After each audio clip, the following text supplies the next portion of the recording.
नमस्कार दोस्तों, जय हिंद। स्वागत है आपका अपने YouTube चैनल प्राइम लाइव पर। IIT जैम यानी कि joint admission test for entrance in masters IIT JAM 2023 का नोटिफिकेशन आउट हो चुका है और उससे ये रिलेटेड वीडियो मैं आपको बताऊंगा कि इसमें एलिजिबिलिटी क्राइटेरिया क्या है।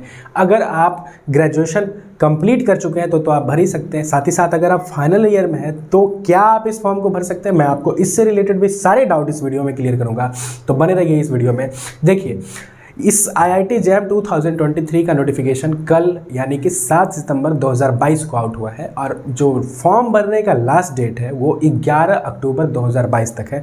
तो आप निश्चिंत होकर आराम से फॉर्म भर सकते हैं, लेकिन फिर भी हम आपको ये सलाह देंगे कि आप जितना जल्दी फॉर्म भर लें उतना आपके लिए बेहतर होगा।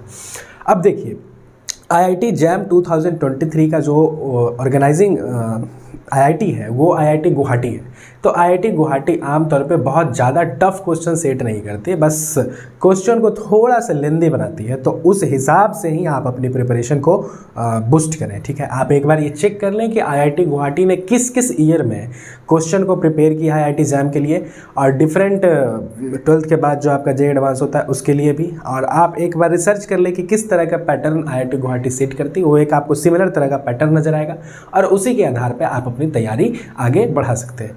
ये जो IIT जैम 2023 का जो एलिजिबिलिटी क्राइटेरिया है, इसमें हम आपको बताना चाहेंगे कि अगर आप ग्रेजुएशन कंप्लीट कर चुके हैं, चूंकि ये मास्टर्स में एंट्रेंस के लिए ये एग्जामिनेशन होता है, साथ ही साथ आप इससे इंटीग्रेटेड MSc और PhD भी कर सकते हैं, लेकिन बेसिकली ये मास्टर्स के लिए IIT जैम होता है। तो अगर आपने ग्रेजुएशन कंप्लीट कर रखा है, आपके पास ग्रेजुएशन का जो सर्टिफिकेट है वो ऑलरेडी है, तो आप इसे भर ही सकते हो और आपको भरना भी चाहिए। लेकिन जो फाइनल ईयर के कैंडिडेट्स हैं, क्या वो इस फॉर्म को भर सकते हैं? तो देखिए, हम आपको यही कहेंगे कि अगर आप फाइनल ईयर के कैंडिडेट हैं तो आप फॉर्म को तो भर सकते हो, लेकिन आपका एलिजिबिलिटी तभी माना जाएगा जब आपने ग्रेजुएशन जो है, ठीक है, वो आपका फाइनल जो डेट होना चाहिए ना, जो date of publication of result होना चाहिए, वो 1 सितंबर 2022 या उससे पहले का हो। मतलब कि आपका एग्जामिनेशन हो चुका हो, बस रिजल्ट आना बाकी रह गया हो, तो आप भर सकते हो। और साथ ही साथ date of publication of result 1 सितंबर 2022 या उससे पहले का होना चाहिए। तो ये आप ध्यान रखें, ठीक है, तभी आप एलिजिबल हो पाएंगे। ये IIT जैम 2023 7 अलग अलग स्ट्रीम्स में कंडक्ट होगा। पहला physics, second chemistry, third biology नहीं biotechnology, fourth is economics, fifth geology, sixth math and seventh mathematical statistics. ठीक है, तो इस तरीके से 7 अलग अलग स्ट्रीम्स में कंडक्ट होगा। इन स्ट्रीम से जितने भी बच्चों ने ग्रेजुएशन किया है वो IIT जैम 2023 को मास्टर्स के लिए ऑप्ट कर सकते हैं। इसमें आपका जो एडमिशन होना है वो अलग अलग तरह के सेंट्रल फंडेड टेक्निकल इंस्टीट्यूट जैसे कि IISc, NITs, IISERs, DIIT, इस तरीके से अलग अलग सेंट्रल फंडेड टेक्निकल इंस्टीट्यूट्स में आप मास्टर्स के लिए एडमिशन पा सकते हैं। इंटीग्रेटेड MSc PhD प्रोग्राम में भी आप एडमिशन पा सकते हैं। वहीं 21 अलग अलग IITs में तकरीबन 3000 से ज़्यादा मास्टर्स की जो सीटें हैं उसमें भी आप एडमिशन पा सकते हैं। तकरीबन 2300 सीट आपका सेंट्रल फंडेड टेक्निकल इंस्टीट्यूट में होगा और 3000 से अधिक सीट अलग अलग IITs में है। तो आप जितने भी बच्चों ने इन 7 स्ट्रीम्स में ग्रेजुएशन को क्वालिफाई किया है, ग्रेजुएशन पास किया है, वो ज़रूर IIT जैम 2023 को अपने मास्टर्स की डिग्री के लिए भर सकते हैं। दोस्तों, फॉर्म भरने का तो अंतिम तारीख 11 अक्टूबर 2022 है, लेकिन आपका जो एग्ज़ाम होगा वो फरवरी में होगा और आपका एग्ज़ाम 12 फरवरी 2023 को होगा। वहीं इसका जो रिज़ल्ट है तकरीबन 1 महीने के बाद 22 मार्च 2023 को इसका रिज़ल्ट आएगा और तुरंत ही काउंसलिंग प्रोसेस को कंप्लीट कराकर एडमिशन प्रोसेस आपका चालू हो जाएगा बहुत ही जल्द।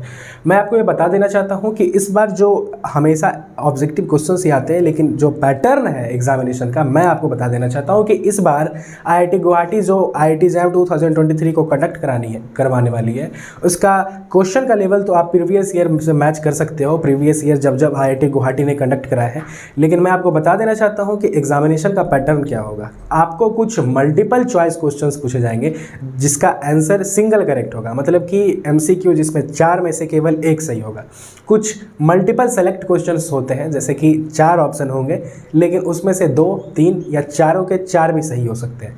तो इस तरीके से एक हुआ मल्टीपल चॉइस सिंगल करेक्ट और एक हो सकता है मल्टीपल चॉइस अलग अलग ऑप्शंस भी करेक्ट हो सकते हैं। ठीक है, मोर देन 1 ऑप्शंस भी करेक्ट हो सकते हैं। और एक आपका इंटीजर टाइप क्वेश्चन भी पूछा जाएगा, ठीक है, जिसका आपका आंसर का वैल्यू न्यूमेरिकल्स करके कुछ होता है, 1 to 9 में कुछ भी हो सकता है। इस तरीके से आपको इंटीजर टाइप क्वेश्चन भी पूछा जाएगा। तो इस तरीके से ही आप अपनी तैयारी को अंजाम दें कि ये इंटीजर टाइप क्वेश्चन को सॉल्व करने में, मल्टीपल चॉइस क्वेश्चंस को सॉल्व करने में, मल्टीपल सेलेक्ट क्वेश्चन को सॉल्व करने में आपको किसी भी तरह की कोई दिक्कत ना हो।